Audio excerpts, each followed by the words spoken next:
Tonight, 2 new COVID cases in South Australia, while the virus is detected in Menindee. And a popular Port Augusta street finally reopens to cars. From our 7 Spencer Golf Studios, your nightly news with John Hunt begins now. Good evening. In developing news tonight, another COVID case has been detected in South Australia, with Port Augusta's OTR listed as an exposure site. It comes as the state closes in on the 70% first dose vaccination milestone. Mark Zeta reports. It's a step closer towards relaxed restrictions and the possibility of interstate borders reopening after the state reached an important vaccination milestone. Over the weekend, South Australia has reached 70% of residents who had their first dose. In addition, close to 52% have already had their second dose of the vaccine.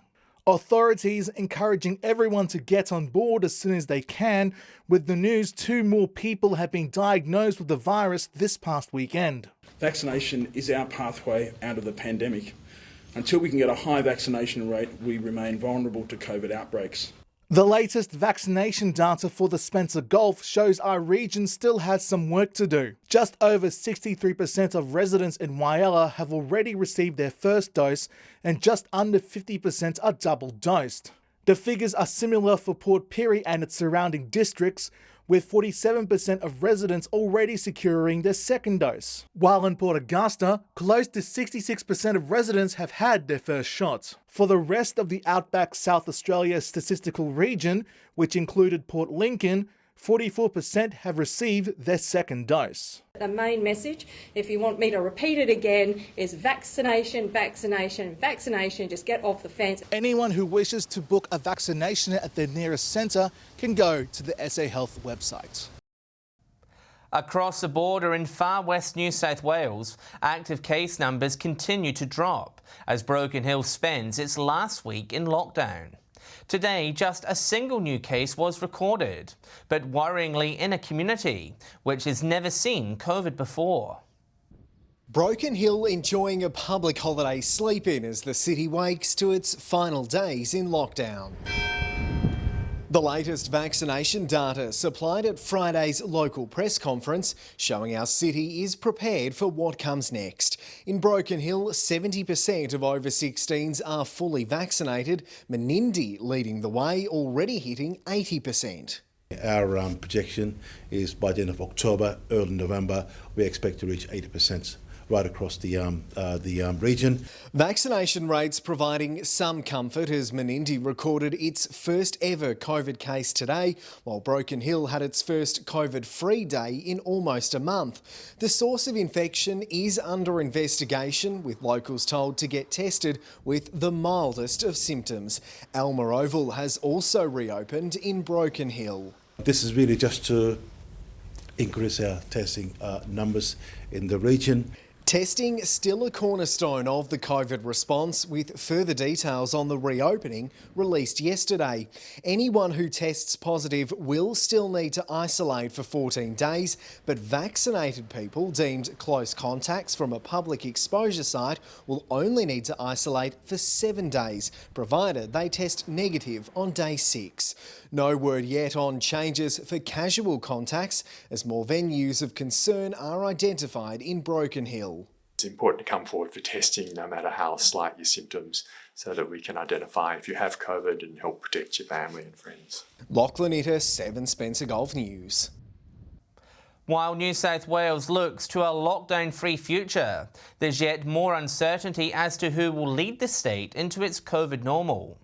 Deputy Premier and Minister for New South Wales John Barilaro today announced he's retiring from politics. While praising the state's resilience, he said racist attacks and a public defamation trial played a big part in his decision. His replacement will be announced on Wednesday. A new Premier will be confirmed tomorrow, with Dominic Perrottet expected to take the reins from Gladys Berejiklian. After being closed for half the year, Tassie Street in Port Augusta has been reopened to the delight of locals. The road was closed as part of the Joy-Baluke Bridge duplication to safely enable construction close to the street. After months of work, Tassie Street is no longer fenced off to traffic. The blockades that have been in the area since April 6 have finally been relocated.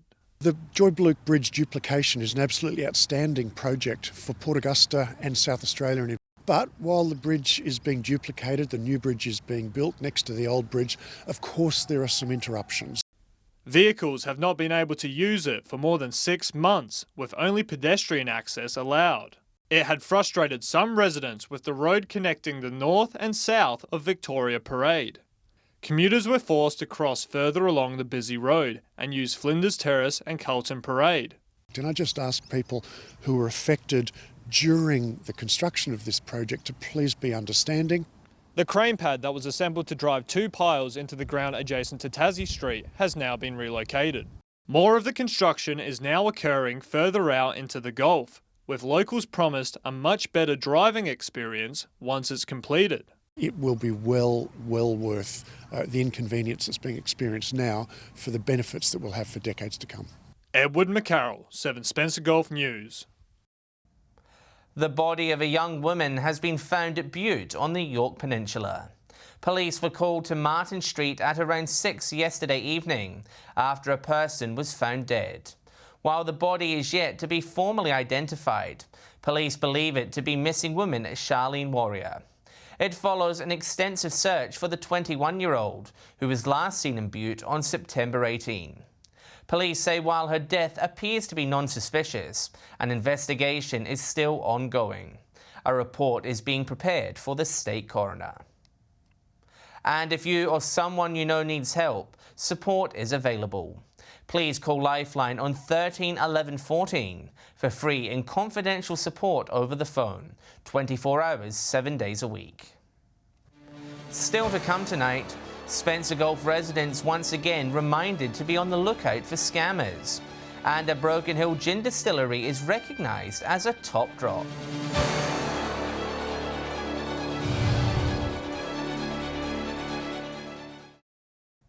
Welcome back. Police are investigating the theft and arson of a vehicle in Port Lincoln between Friday night and Saturday morning. Between 11 p.m. on October 1 and 7:15 a.m. on October 2, a Mercedes-Benz station wagon was stolen from a house on Highview Drive. The car was later found burnt out in a creek near Hermitage Crescent on Saturday morning. Anyone with information is asked to contact Crime Stoppers.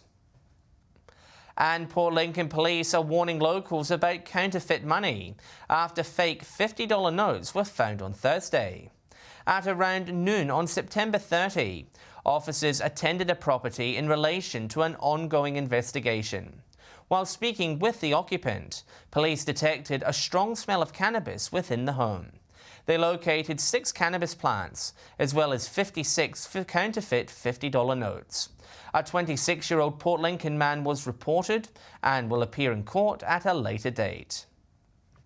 And it was also a busy weekend for Port Augusta police. 3 people were detected drink driving between 9:15 and 10:15 last night. In one case, a 47-year-old Sterling North man allegedly returned a reading of .145. Meanwhile, a woman was stopped in Seaview Road just before 10 p.m. after her car was spotted without a functioning brake light. Checks revealed the 23-year-old woman had never held a driver's license. She will face court at a later date. The ACCC has renewed a warning to Spencer Gulf residents to avoid clicking on any links in suspicious text messages. It comes as the organisation has reported an increase of close to 90% in money lost to scammers this year alone. More than $200 million lost to scammers this year. That's the figure the ACCC wants Spencer Gulf residents to be aware of as more Australians become victims of the FluBot malware scam. What we're mostly seeing now with the FluBot is people getting messages, download this to track your parcel, or you owe a bit of money, download this to pay for it. 31% of the losses were from phone scams alone. The average loss per person this year is $11,000 compared to $7,000 last year. It's a warning to all of us. We need to be on our guard all the time against scams. And if we're online, we can never really trust that we know who we're dealing with. In the past 8 weeks, the ACCC received 13,000 complaints about the FluBot scam, with that figure expected to rise. In a statement, South Australia Police says Spencer Gulf residents are not to download software or apps they're not familiar with. We're very concerned. Banks are putting out warnings to consumers. Telcos are doing all they can to let people know they think their phone's infected. The ACCC recommends people who have lost money to report it to their bank and police as soon as possible. Mark Zeta, 7 Spencer Gulf News. 2 Broken Hill brothers who've turned their passion for gin into the region's only distillery have been rewarded, taking away 2 medals in a national competition. They say the real winners are the community, who've supported their bold venture. From Broken Hill to the national stage, the Australian Gin Awards recognising local brews as top drops. 1, 2. We're only a couple of old boys out here having a go, but you know we're doing our best, and it's come through with a gold and a silver medal. Broken Hill Distillery's Gunpowder Gin awarded gold in the matured class, Far West Gin claiming silver in the classic dry category. Certainly lifts our spirits, and the community's been behind us from the start, and it's nice to give something back to them that they can be proud of. Even more remarkable, the distillery only officially opened in February. So just making sure whatever we're doing it precise, measurements, weights, calculations, to make sure we get a consistent flavour. The awards putting this local business on the radar for connoisseurs and making Broken Hill a must-visit destination. It creates a bit more of a draw card, obviously, and people make a point of coming here, and they'll make a point of having a taste. Not content with national recognition, they're entering the World Gin Awards in 2022. But when it comes to revealing their recipe for success... What's the secret? The secret? I can't tell you that. Lachlan Ittis, 7 Spencer Gulf News. And Clare Valley Wineries are among 18 finalists in 8 wine regions across the state in this year's South Australia Best of Wine Tourism Awards. Paulette Wine's Bush Divine Winery restaurant is a finalist in the Innovation category. Meanwhile, the Slate restaurant has been recognised in the Restaurants category. Local winners will be announced at this year's Cheese Fest, which will be held in Adelaide's Rymel Park later this month. Stay with us. Port Augusta plays host to a classic car rally over the long weekend, and Jamestown goes to the races for the first time in 2 years.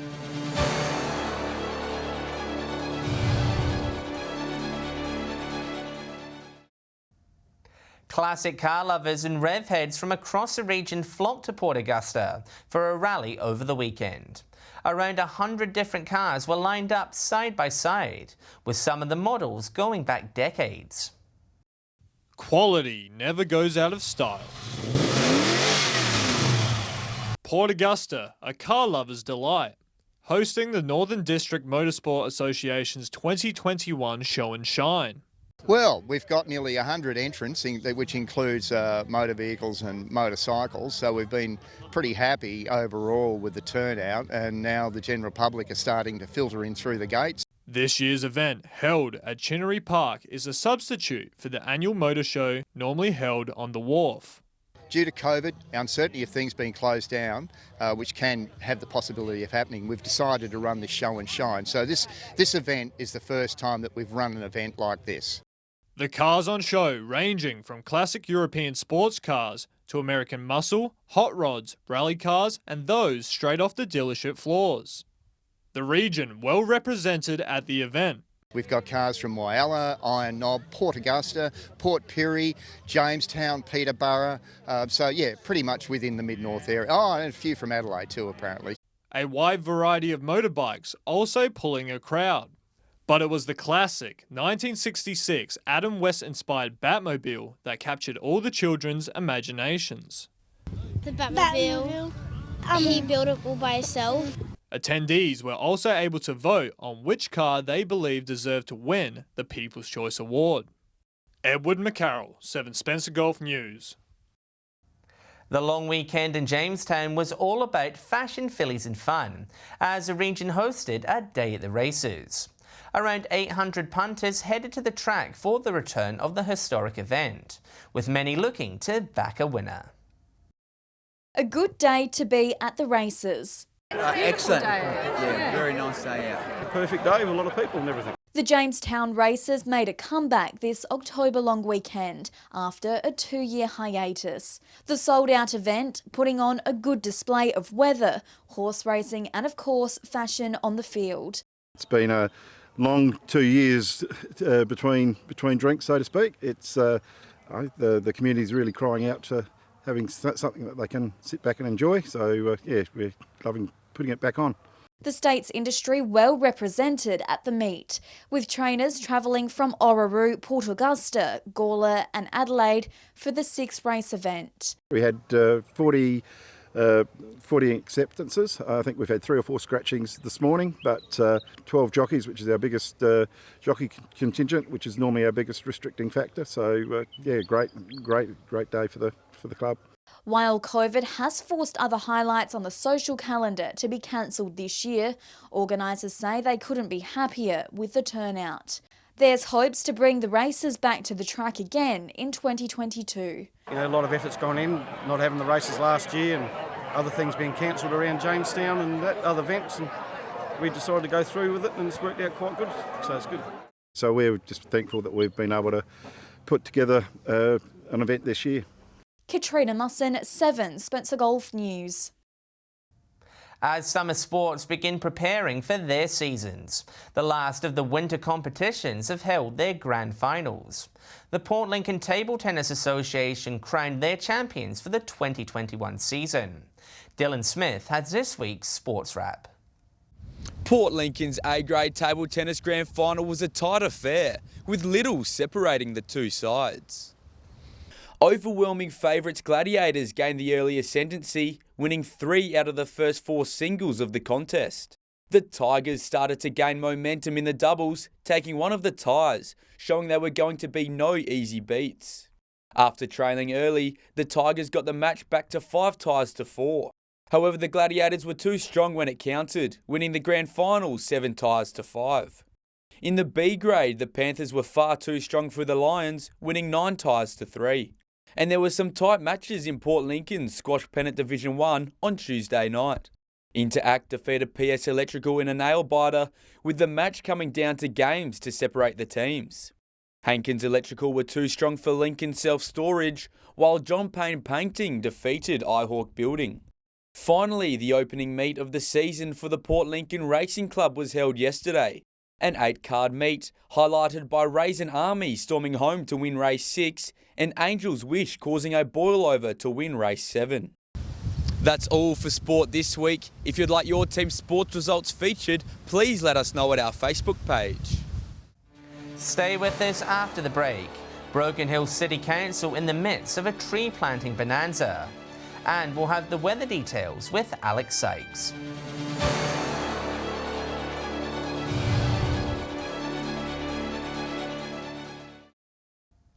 Hello again.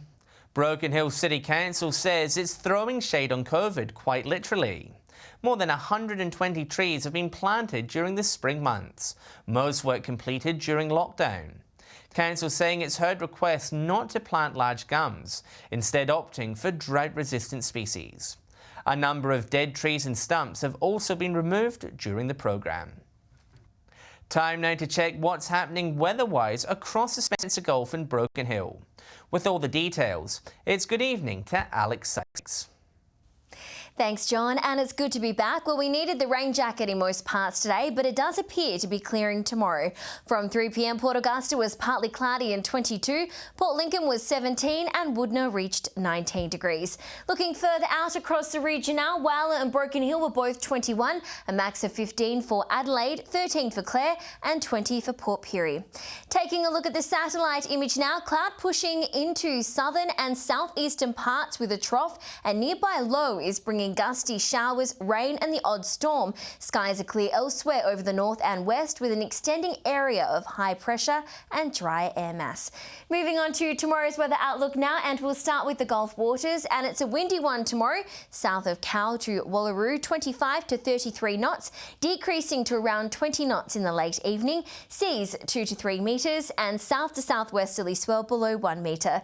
Port Lincoln mostly sunny and set to reach a high of 20 degrees tomorrow, Cleve sunny and 23, Woodna also sunny with a top of 25, Whyalla sunny and set to reach a high of 22 degrees, a little warmer in Port Augusta with 25 degrees, Kadina will be mostly sunny and 20, Port Pirie mostly sunny and 22, cooler in Clare set to reach a high of 18 degrees there, and Broken Hill will be sunny with 22 degrees. Taking a look further through the week now, showers across most of the region on Wednesday, Broken Hill partly cloudy 29, Cooper Pedy partly cloudy and windy with 30 degrees. Those showers will clear by Thursday. Port Lincoln, Whyalla and Kadina will be partly cloudy with 18, Port Pirie and Broken Hill to top 19, a degree warmer in Port Augusta, sunny in Cooper Pedy, 23 degrees there. A look at Friday now, and t-shirt weather in store, sunny across the region, Port Augusta and Cooper Pedy to reach a high of 28, Port Lincoln mostly sunny 21, Port Pirie and Whyalla sunny with 26 degrees. So John, a bit of a mixed bag of conditions this week, and that's all the weather from me for tonight. It's back to you. Thanks, Alex. And that's the local news this Monday evening. Thanks for joining us. I'll have updates later, and we will be back tomorrow at 7 p.m. Until then, enjoy your evening here on 7. Good night.